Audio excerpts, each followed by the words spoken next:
joining us this evening are two, I think, wonderful people. One I've just getting to know, and with his work, Chad Sanders. I'm just going to hold up his book because I said I would do this.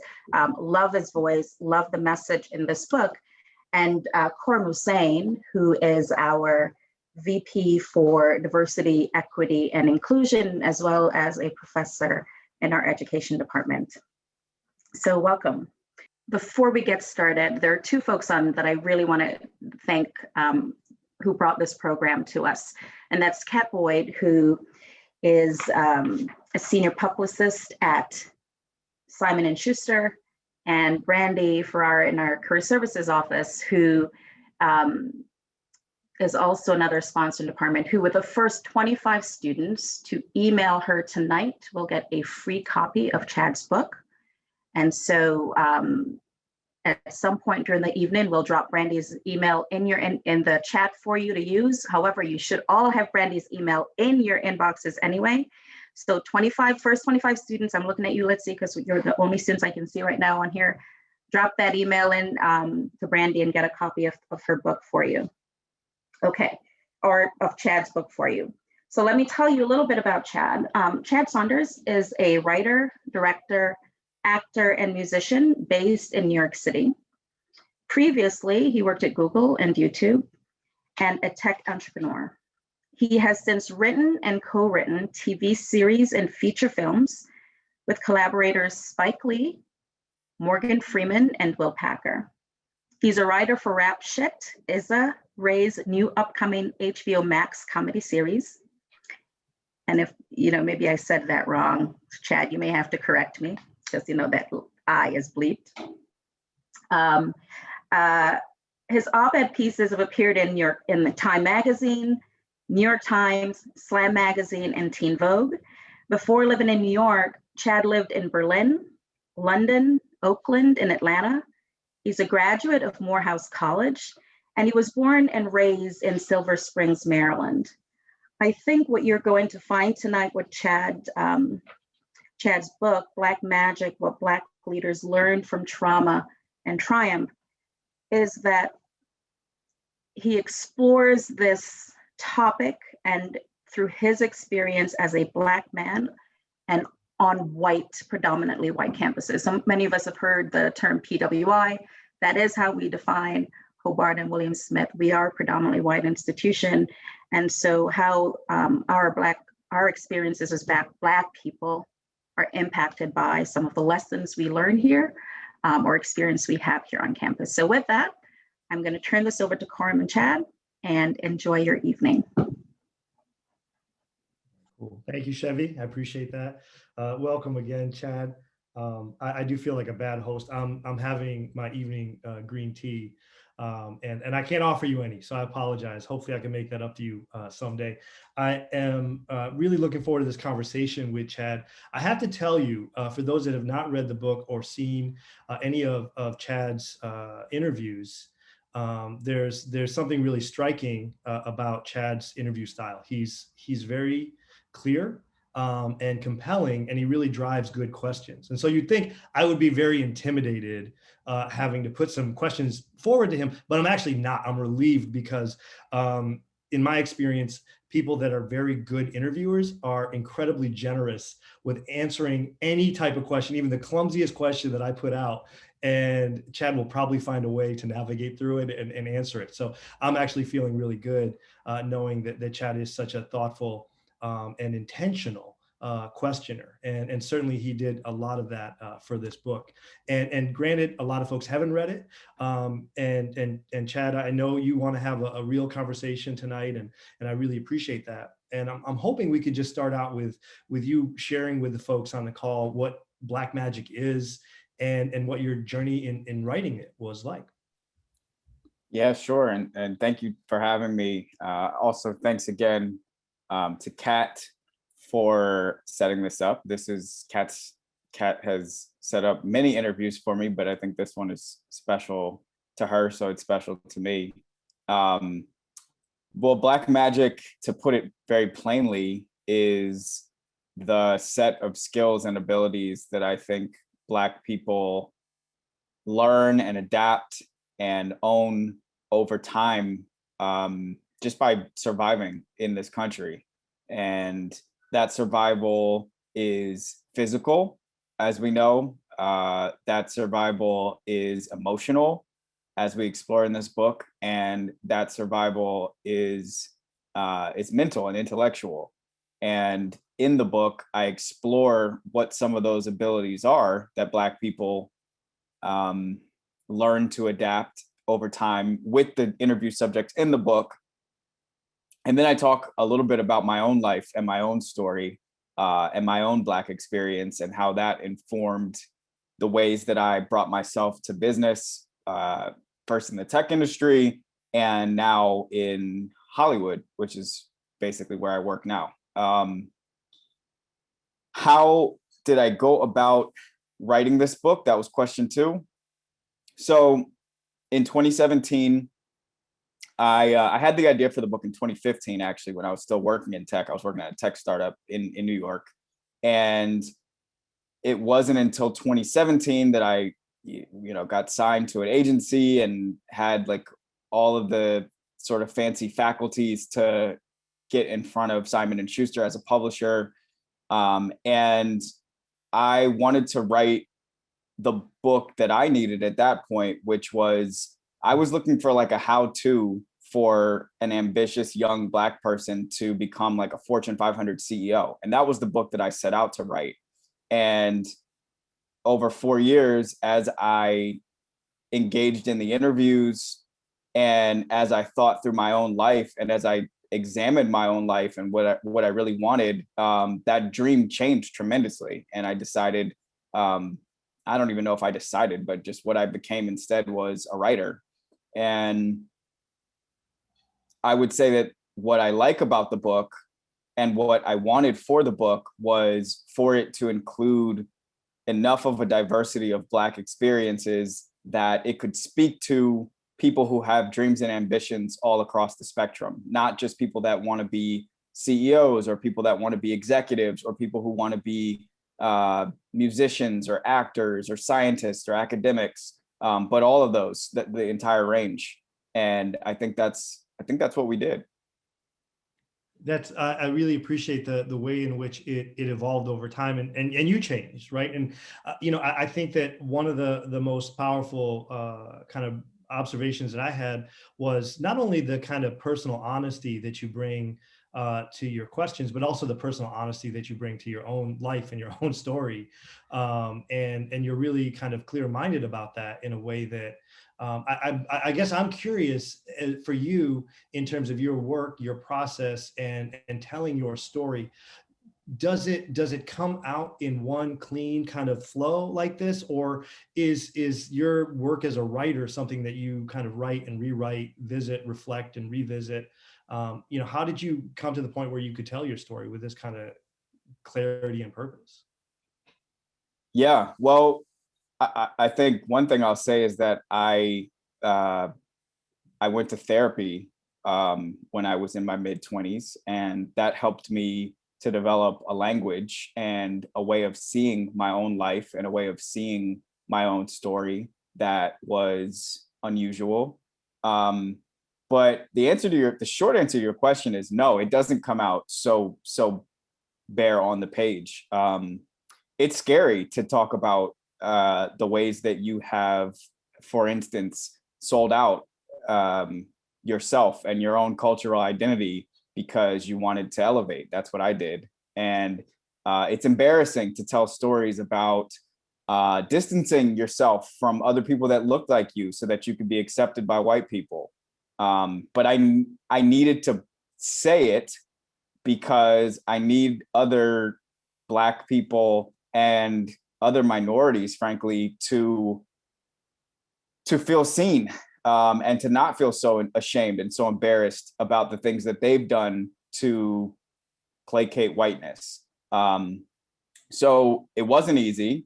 It was scary. And on the other side of that coin, the prospect of upsetting, angering, embarrassing, humiliating, poking at white people is, I don't know why I'm just seeing a big Yeah, there we go. Whew. The prospect of upsetting white people with your art or with anything that you do is very dangerous in this country. And I knew that I was going to be at risk of doing that in writing so honestly and so spare. I was fortunate that our country went through and is going through sort of a modern racial reckoning at the time that I released this book, because there's so many people out there now telling the truth about their racial experiences, or as best they can. And so in a way, that offers me some protection and some solace and some solidarity. But every writer, every artist that is not basically a white guy probably experiences what I experienced, which was, am I going to be able to get away with telling the truth here? I think that, this is probably the kind of motivational self-help book that a lot of us have never had the opportunity to really bring into our lives, right? A lot of folks my age grew up reading the 7 Habits of Highly Effective People, right? And there's a way in which you do a lot of deep culling, but then you're able to speak to an experience that is just not represented in that genre, in that field, virtually at all. So we have to kind of build it in as we're reading. Like you're reading and then you're like, okay, now how do I enter my story into this? And so that's exhausting. And so I do think you've done a lot of that work.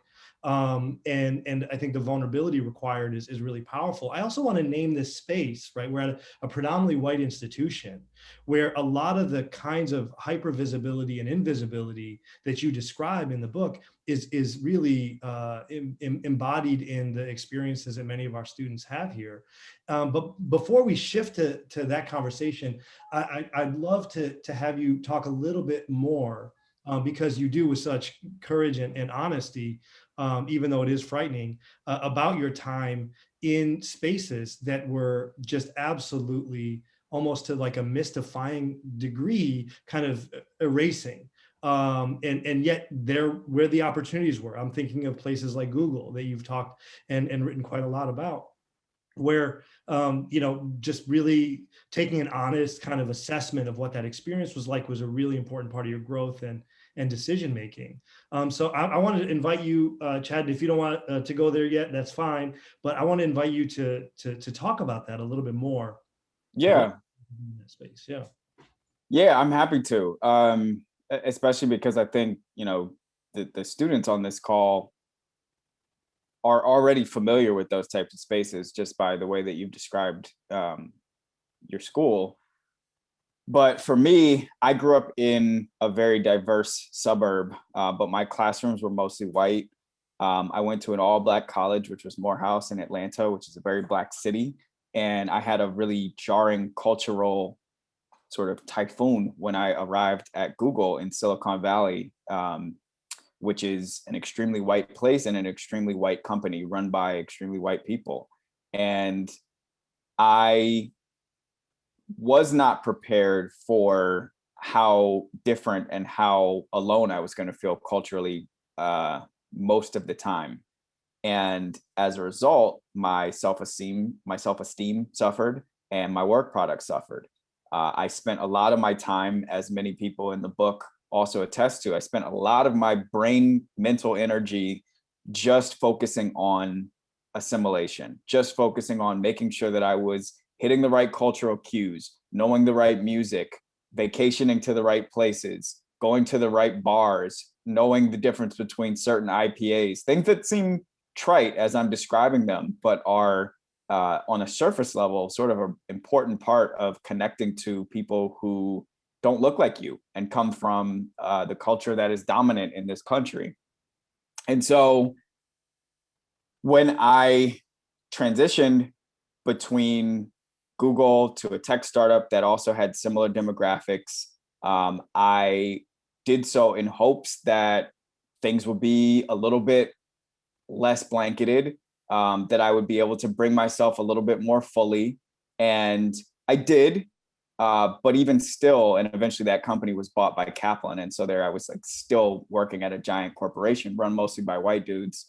And, that is that's the station of Fortune 500 companies in the world that we live in right now. If you look at the board, if you look at the C-suite, if you look at the majority shareholders, most of those people are going to be middle-aged white men. And the culture trickles down, and it made me uncomfortable. I mean, it does sound, because there's things that you highlight that it seem like they're really important, but on another level, there's a kind of a sort of almost I don't want to say absurdity, but it's just like, having to know about folk festivals and having to know about like certain, what might be considered like kind of niche interests, but almost as a part of your professional, competency, or at least expectation, right? You had to add that on top of everything else that's required of somebody working at Google, is to now, almost like you're working abroad in a different country, having to sort of build in all of these cultural kind of habits and norms that everyone else is sort of taking for granted there. Yeah, I think that's a good analogy, having to live and work in a different country. Another analogy I would use is the animal kingdom. Like if you take a bear, as it were, like, and move him from the forest. Actually, a bear's a bad example because bears can swim. If you take, I don't know, an eagle, and you introduce it to the ocean, where the fish have gills and are adapted to swim and breathe freely in this environment, the eagle's going to struggle. And in a way, like, that's going to make the eagle's world bigger, and maybe he'll learn something about swimming and coral reefs and, I don't know, plankton. But there was never a moment in earnest where I got to be sort of the cultural trendsetter, where I got to be the person who, there was no sort of equivalent moment where my colleagues were introduced to my world, and where my colleagues were introduced to, in an earnest way and in an encompassing way, Jesus Christ, where, sorry y'all, where they got to see how I saw the world. And there were moments, of course, I could speak up in a meeting, I could share a little bit with them, at a party on the weekend or at a company offsite. But those were just moments, and they're isolated. And as I look around this room at the demographics of some of the students that are here, I know that they too, many of them, are familiar with that feeling of, it's like, oh, the conversation transitions to something that is culturally relevant to Latin people. And the Latin people in the room jump in there real quick. They share what they can share before that vacuum closes really tightly and goes back to white shit. And it's like, damn, there it went. Like, that was my moment for the day. Now we're going to spend the rest of the day talking about Bon Iver and Pink or something. So that was like, it was just tough. It continues to be tough. I mean, it's tough in my neighborhood here where I live in Queens. Like, it's tough everywhere, and it's pervasive. So yeah, I love your sense of humor about these things, but it's real. And it was, I think, I wonder if part of it is, you found a way out of it. And this isn't, I mean, as much as it is autobiographical, this isn't a memoir. Right? You are very deliberate, right? Each of these stories comes with lessons. Yeah. And I do want to get into that, and I can tell I'm seeing a lot of faces kind of leaning in and wanting to join the conversation. And so I want to just ask you to frame a couple more things before we invite folks to share their reflections and just what they're hearing. Sure. One is that you left, right? You left, and so I wonder if you could share just a little bit about what was important about that leaving in terms of the lessons that, and you do offer some really critical lessons for all of us. Yeah, well, I mean, I think the most important thing I would share to this group is, so I left Google in 2014, went to a tech startup, left that tech startup in 2017, and I left with an ambitious but uncharted plan, which was I wanted to make a TV series. And that meant, learning how to write a TV pilot. I didn't have a plan. That was the dream. And I didn't know how I was going to get there. And what I can say in retrospect, now that I can actually acknowledge it, is it was really scary. And there are obviously these tracks in life that we can step onto that present safety. And some of those are the track that go from undergrad to grad to McKinsey to whatever. Some of those are the track that go from undergrad to Google to tech startup, wherever, law school, there are tracks. And I think for the most part, they were designed to be well-meaning and to help people chart out courses for their lives that lead to comfort and safety and some sort of like professional specificity. And for me, there is no track that goes from Morehouse to Google to Hollywood. Hollywood is, as McKinsey just reported very recently, the least diverse industry in this country and probably in the world. And so I kind of jumped ship without any real life raft or plan. And I ended up losing a lot of money. I mean, running out of basically all my money. My friendships changed because a lot of my friends stayed on the tracks and they got married and they had kids and they had mortgages, and those things are great. And they also are fixed costs that they had to then keep up with their lifestyles and their careers that they were building. And I don't know, I kind of zagged, and that was very scary. I was like in an abyss for a couple years, writing is not like, I don't know, it's just not a stable job. And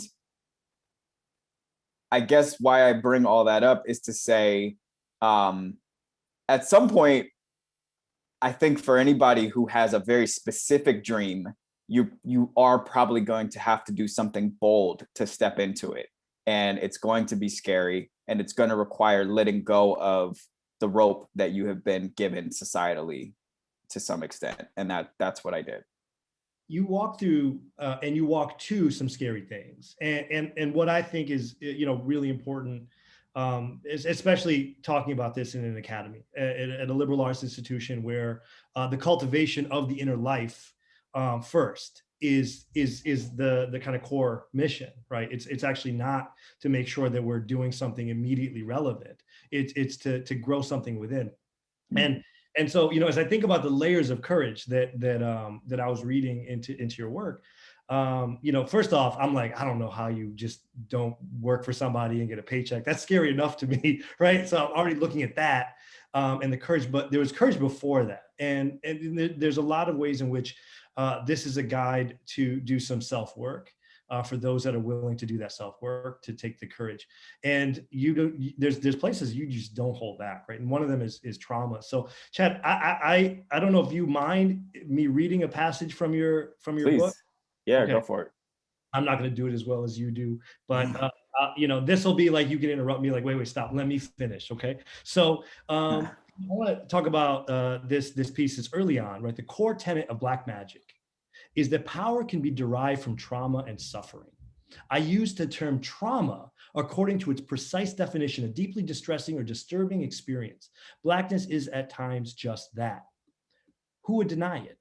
And I have lost the image. I'm so sorry.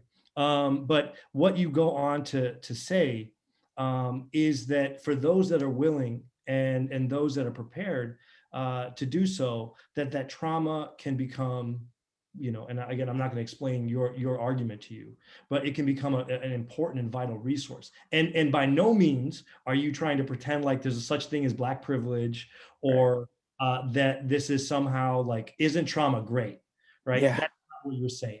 Yeah, right? it's not, I would say it's not a privilege at all. It's like a suitcase that someone has forced on you. You have it whether or not you want to acknowledge it, and it's your choice whether or not you want to open up that suitcase and see what's inside it. And many of us, because it hurts to relive our trauma, it's very scary, it's very uncomfortable, we choose to throw that suitcase in the closet and lock the door. And I don't blame anybody for that. I understand that, and I've done that. I would say what's in that suitcase, what was in there for me, was a lot of code switching that I did when I was a kid that eventually became a way for me to adapt to rooms in business. It was a very strong imagination that I used because I wanted to be elsewhere when I was alone with white people all the time. And so I would go inside my head and make up stories and make up worlds and places that I'd rather be, which is now what my job is. For some people, it was learning how to make money out of nothing, like learning how to be resourceful, learning how to scrap together whatever you had and be creative so that you could feed yourself that night because your mom couldn't afford it.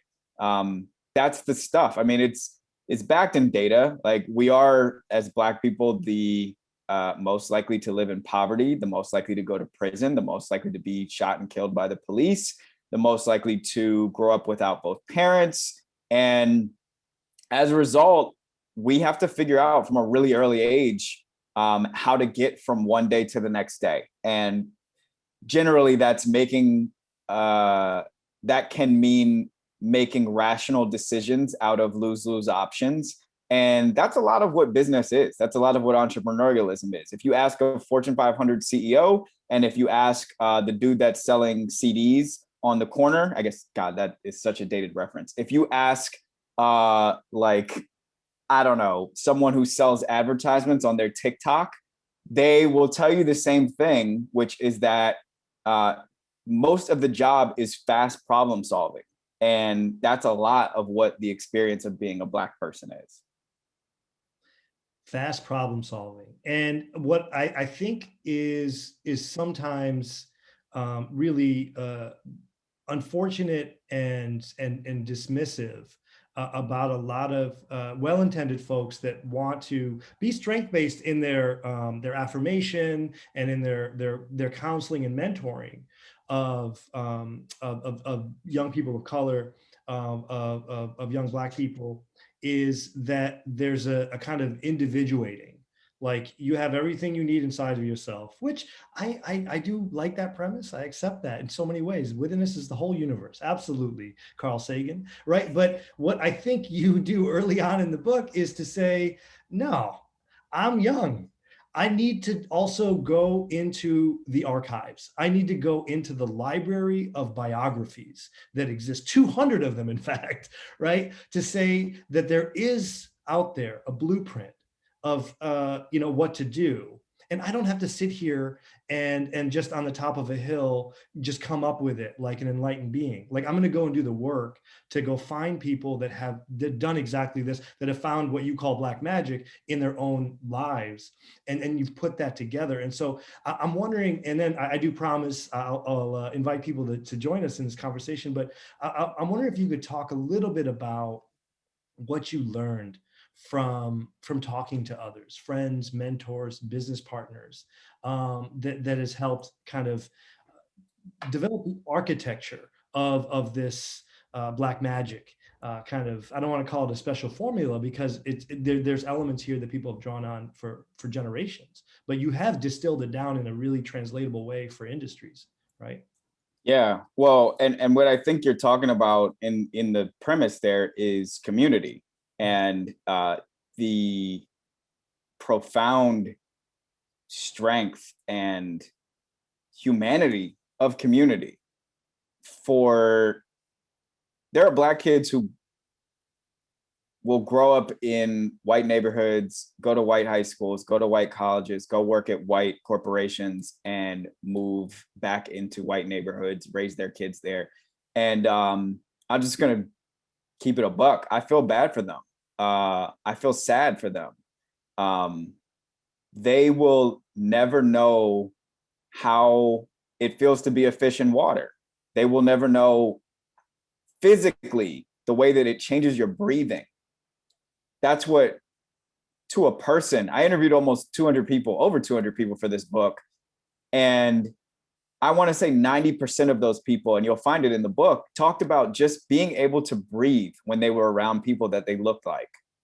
I found that at an HBCU at Morehouse College. I found that as a high school athlete playing basketball. I found that at church. I find that today in my job in Issa Rae's writer's room, where 9 of the 12 writers are Black and 9 of the 12 writers are women. And I implore, I think, every Black person, every person, to spend some time, some real time with their community. because that's really what this book was me reaching into my community. You know, I interviewed a bunch of famous people, bunch of like, you know, super fancy names and all that stuff. And like, those names are not in the book, because the people who really gave me honesty and the people who really had something to say and didn't care if it was going to offend white people or sponsors or customers or audiences were people that trusted me, you know, as a writer with no books to my name. Like, this is my first book. I had no titles. There was no reason for people to give me these stories besides that we had built a trust by community. And I don't know, I saw some Black kids on here. I'm looking at not them right now, but like I saw July Winters on here, if that's how you pronounce her name, which is a really cool name. You know, like just looking at, like just seeing someone that looks like you, it changes your biology. Like it's transformative. And so in these interviews, to answer the question, what I found were people who got used to isolation, because that is a lot of the experience in corporate America. And it is a lot of the experience as an entrepreneur. So whether you go get a big job or whether you go do it on your own, you're going to spend a lot of time feeling alone. But when you are alone, what gives you strength, in my opinion, is knowing that there is an ocean for you somewhere where you make sense. There is a sea of people that look like you, that validate your experiences, that you can tap into when you need to. And yeah, that's it. Yeah, I mean, I think that is a very different way of thinking about isolation, right? That you're still in community as you write, as you create, and as you continue to navigate the kind of, if not re-traumatizing, just reminding kinds of harms that are going to happen in the professional world, and that may not go away. And I think you're honest about that as well. And so I wanted to just check in. Chevy, do we want to open it up to questions? Because I had one more question I wanted to ask, but if we're okay on time, do I have your We're permission? okay in time, and I would just ask folks to put your questions in the chat right now. And if we if we have time to get to all of them, we absolutely will. So ask away. Okay. I'm wondering, Chad, if you would be open to maybe sharing just one story from the interviews, somebody that really, again, kind of spoke to that sense of community. That I love the metaphor, right? Water, right? For us, we've got Seneca Lake right there, and so it works well for our students. But that sense also of the vastness, right? That a fish will never know probably the other shore, right? The infinite sort of sense of community that can exist for a person. So I love metaphors, but I resonate with that one a lot. So I want to just invite you to maybe share a story from the book. Yeah, I'll share. So Jewel Burke Solomon is a woman who I worked with for my very first month at Google. She's originally from Tennessee, and as is the case for probably most of the Black kids and just basically all the kids that aren't white on this call, her life was spent moving around between white spaces as a child and into high school so that she could have access to the resources that are available to gifted and talented kids. She was in the magnet program when she was young. She moved from this elementary school to this middle school to this high school to this other high school, tracking so that she could always have the best textbooks, the best teachers, the best technology. And in this country, all that stuff goes to the schools in the high income school districts, and all of the high income school districts are occupied by white people. So when she got to Howard University, she was lonely. She did not know Howard is an HBCU in Washington, D.C., which is where I'm from, kind of. I'm from Silver Spring, Maryland. But it's one of those things where you don't know what your favorite food is until you taste it. Like, she didn't know that there was a place where she made sense. She didn't know that she was a missing puzzle piece from this puzzle. And when she got to Howard, it showed her, as it showed me at Morehouse, just the vast diversity of Black experiences and Black people that there is. And when you see how many different people there are that look like you, just, I mean, enormously different as two people can be, you know, it gives you permission to start figuring out who you are and stop playing the part of what someone else has given you as your role in society. And I think for Jewel's a rock star now. She's the head of Google Startups US.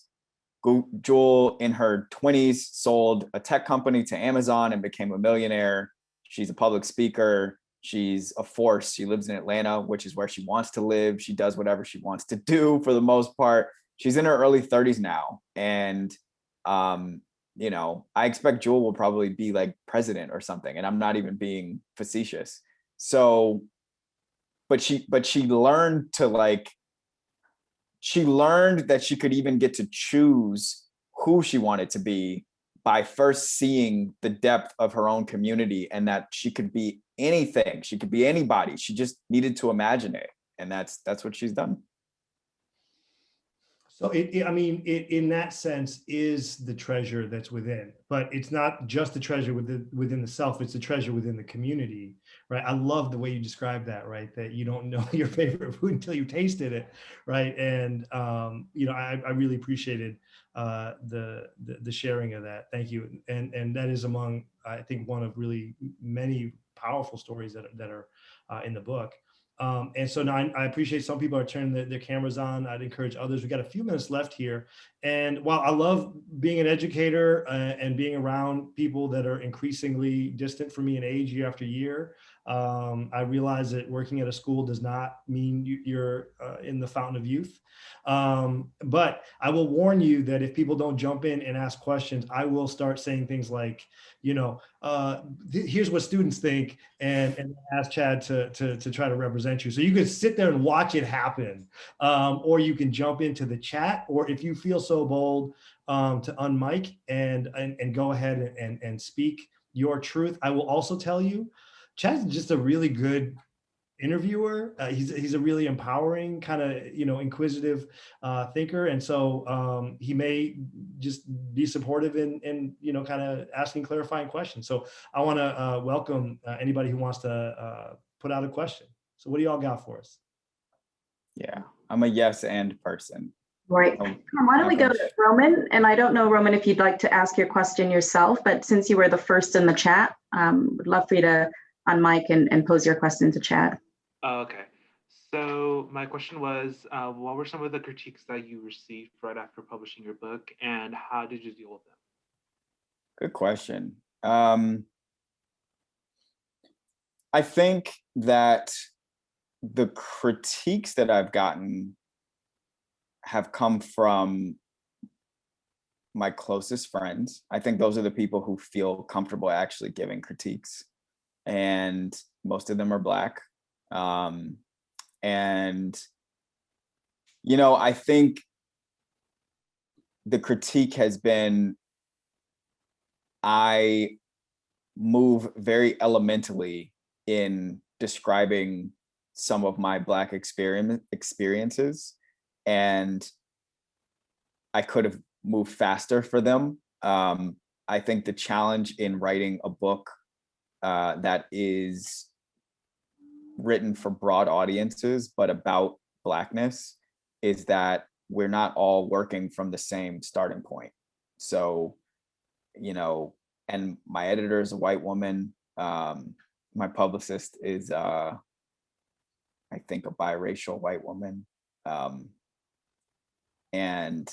I actually don't know because we've never talked about it. But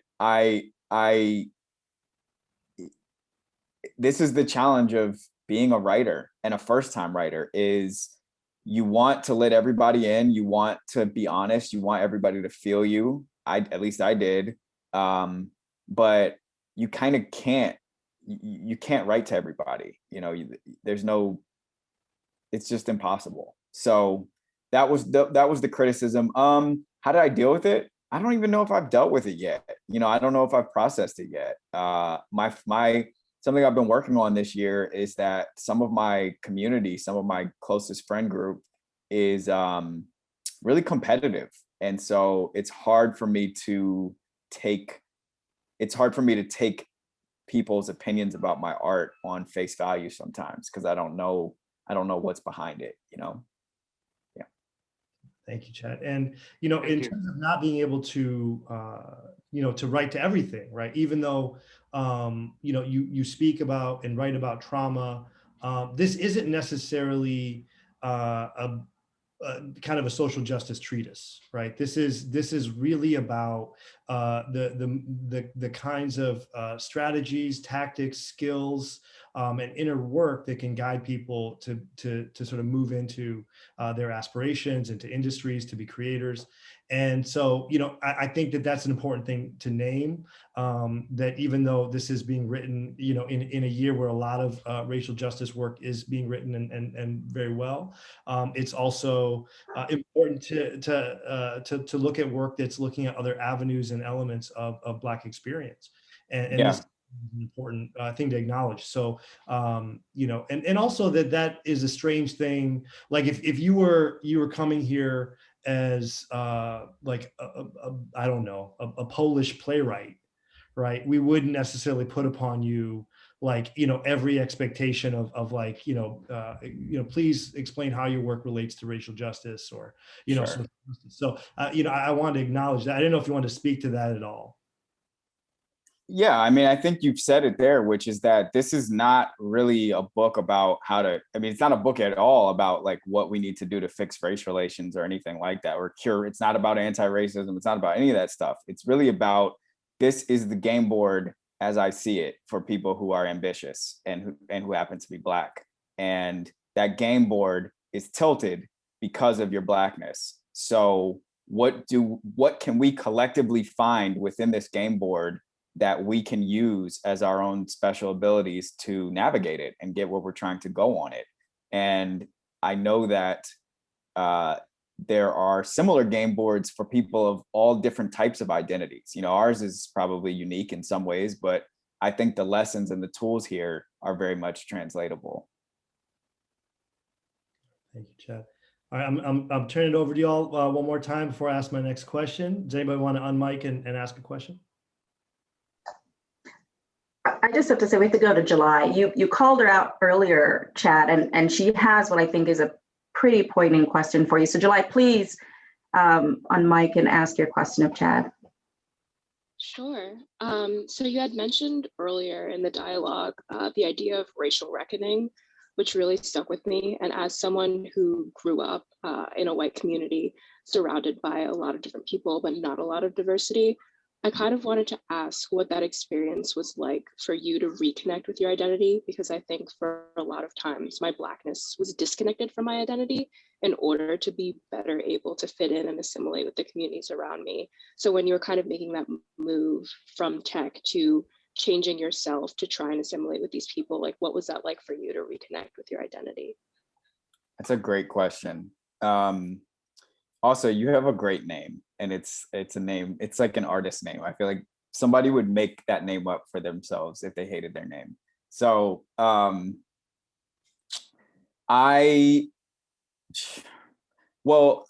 first thing, July, that I would say is, and I've forgotten this, and I think many Black people forget this, which is that whatever you are, like whatever you are about, whatever you do, whatever you like, however you behave, that is Blackness. Like that's what it is. You define it, you know, each and every one of us defines it. And it don't really have anything to do with how other people see you, including how other Black people see you. Like you're it, you know, and you get to choose what that is. You know, you get to you can literally just decide every morning when you wake up what Blackness is. And because it's going to be whatever you do, and it's going to be whatever you think, and it's going to be whatever you set your mind to. So I want people like us who have spent time removed from other people that look like us to know that we haven't lost our Blackness. We have really just lost some of our connection, or never had it, to the other people that are Black. It's amazing how fast it comes back and rebuilds itself when you put yourself in Black spaces, because you know, we have all of our own shit and all of our own, you know, hierarchy and all that kind of stuff. But like, by and large, we can be a really welcoming and very warm people, which is why a lot of people want to spend time with us who don't look like us. And they also want to do stuff that we do who don't look like us. So I would say, I think moving with the confidence of knowing that whatever you are, that is Blackness, and nobody else can change that. No Black person, no white person, nobody else. Just when you just move about the world with that confidence and that energy, I think other good things are going to gravitate to you. And I think other good people are going to gravitate to you. That's what I would say. Thank you. Yeah. Chevy just sent me this question from Casey. Casey, do you want to unmic and ask your question? Sure. Can you hear me all right? Okay, great. I apologize that I didn't show my video. I just got out of the shower, so my hair's all wet and funky. And anyway, I just want to say first off that I heard Chad on Armchair Expert, and I immediately went out and got the book. And then I found out that my college, where I'm a class representative, I love very much, is hosting him. So I recently moved to a city where I took a job as an educator with a very diverse group of students. And I'm working very, very hard on myself through the school to kind of be an advocate and be there for my students, especially during all these times. And my question for Chad is this, you know, I don't want to stand back and do nothing. I want to be there for my students. I want to, you know, be there to answer questions when they say, well, if this president wins, does that mean I don't get to stay here in this country because we have a lot of students who are undocumented? How can I be, as a white person, a support to my students where 90% of my school is people of color and 75% of the teachers are white? How can you be, what was the last sentence So again? how can I be a support system? Yeah. How can I be, I want to advocate for my students, but I also know that, you know, me advocating for them is different than someone who looks like them advocating for them. I want to support them, and I want to lift them up is really what I want to do. Yeah, I got you. I'm at a loss, you know? Yeah, I mean, I think not to cut you off, but I think No, go, the please. question, right? I mean, the first thing to know is I'm at a loss. You know, we're all kind of at a loss because what I wish that I had from my teachers when I was younger was honesty. Like, I wish somebody would have told me, because kids are so smart and kids know when you're lying. Yep. And they also know when you're not totally lying, but like trying to be gentle, you know? I wish you would have told them, not you would have told them, but like, I think what those kids need to know is like, yeah, like if we get this same president again, you might not get to stay here.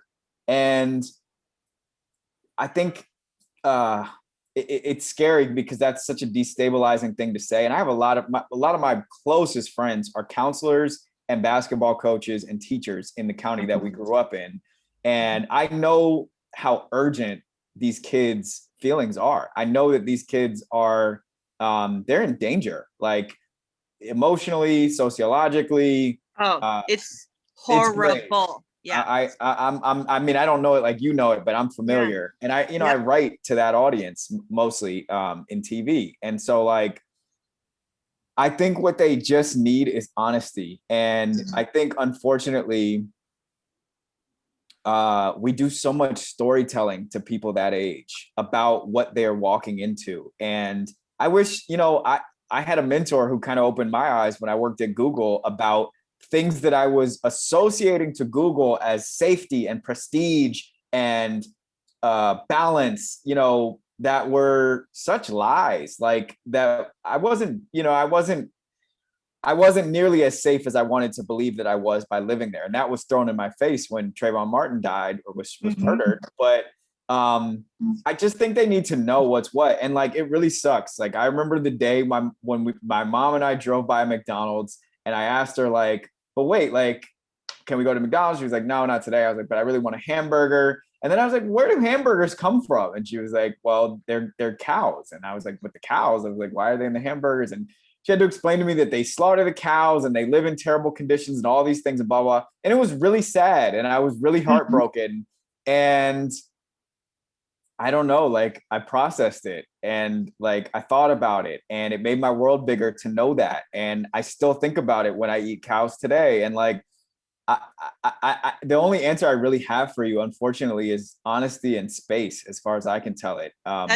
It's not an unfortunate answer. It's a great answer, because they have these questions, but you have to meet them where they are. Because if a 7-year-old has a question about McDonald's versus a 14-year-old, it would be a different answer. The answer might be the same, but just worded differently, because you don't want to overwhelm a 7-year-old. So in middle school, I'm like, can I buy this book for my students?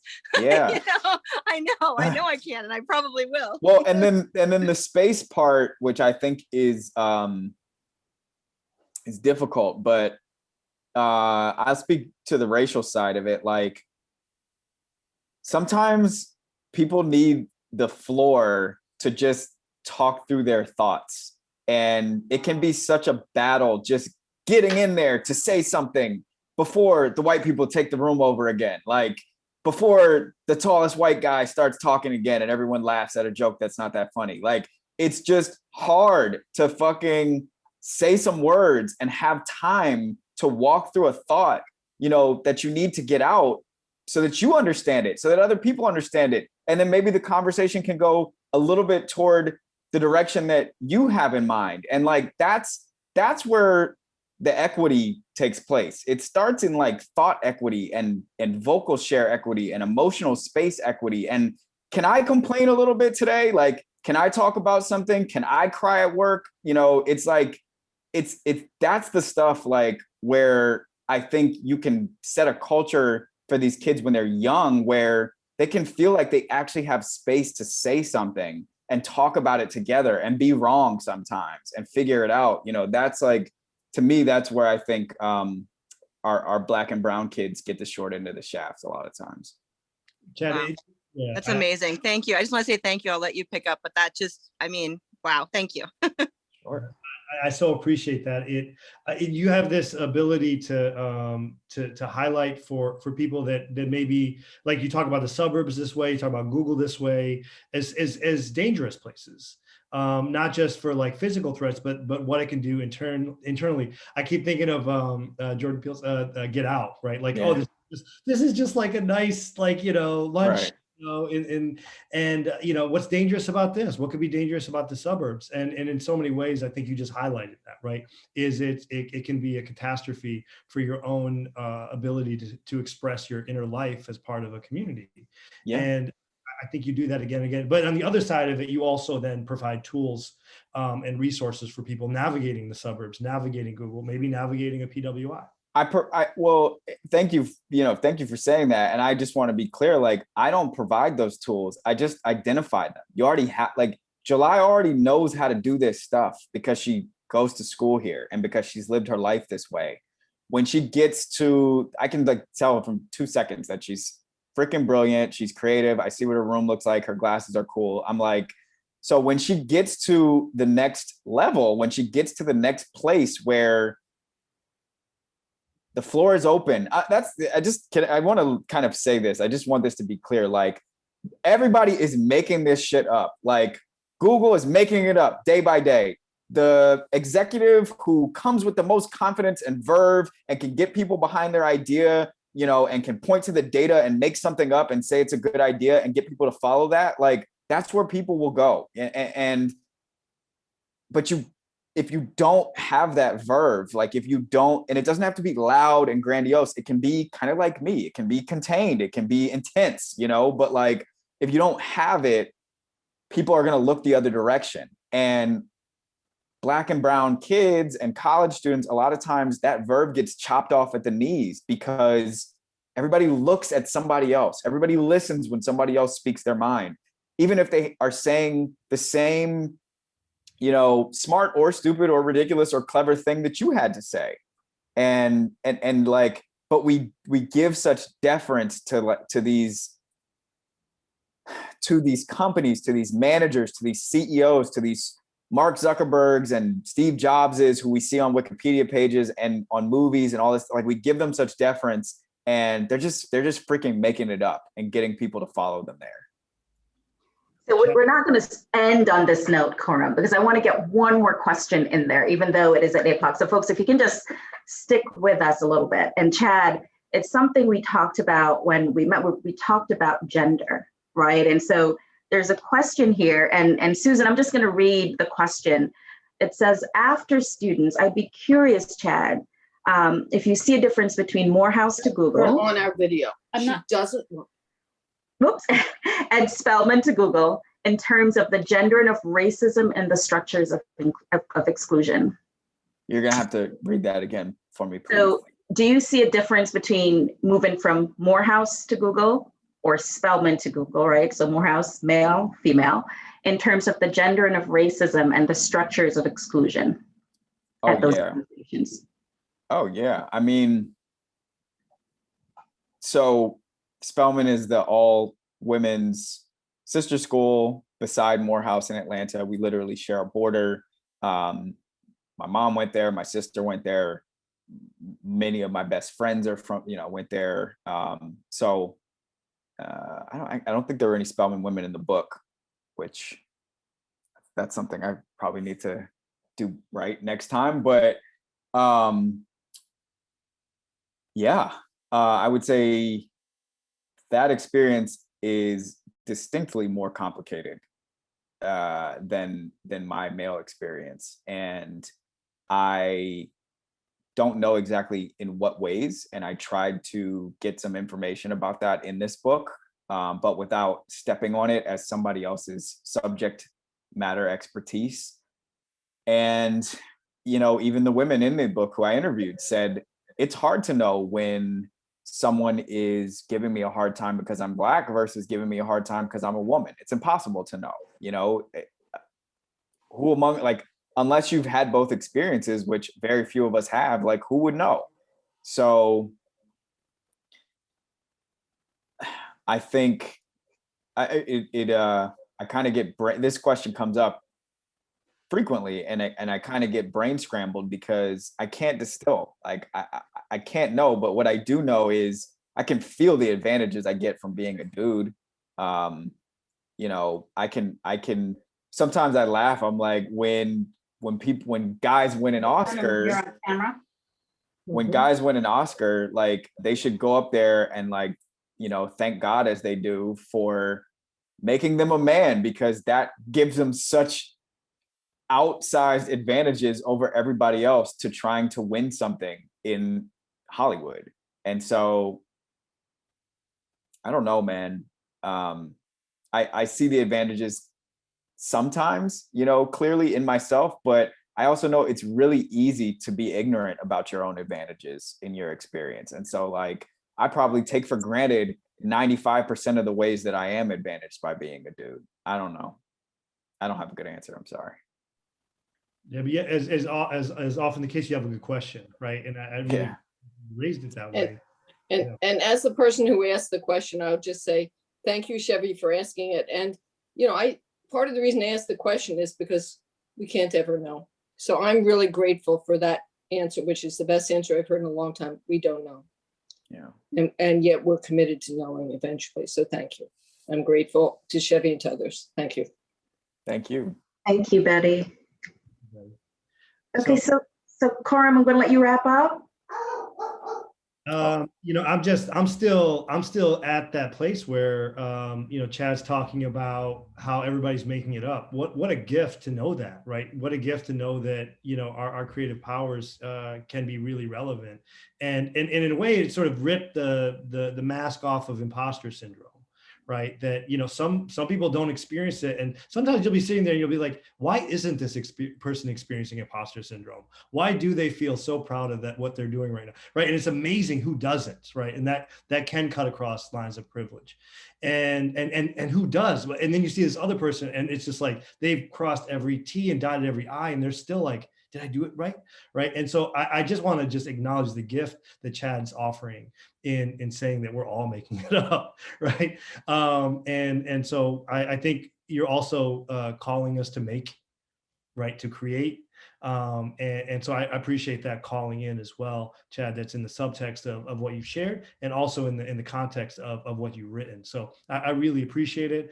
And if we don't mind, if we can just unmic and just give a nice round, warm applause. Hang on, we're all unmiking.